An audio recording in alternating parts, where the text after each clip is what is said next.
Hello and welcome on how to create a drop-down list in Excel.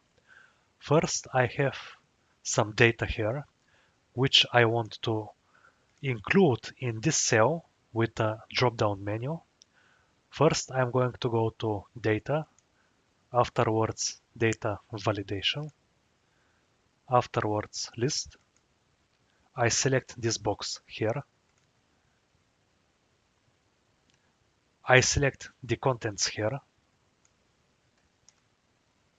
OK, and now we have everything here.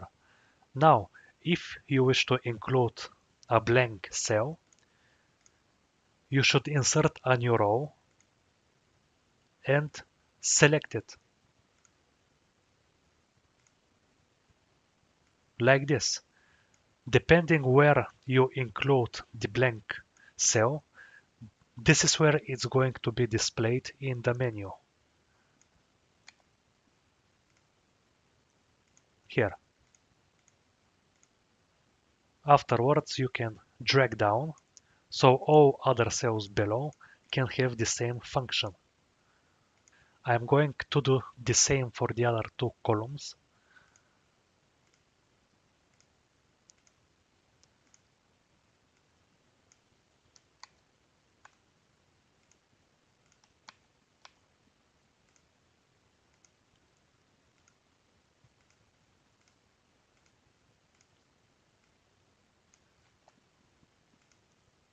And the list is complete.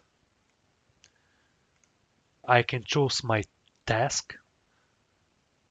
I can choose the hours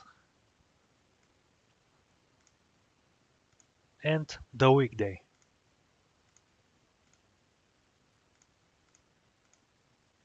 Thank you for watching and have a nice day.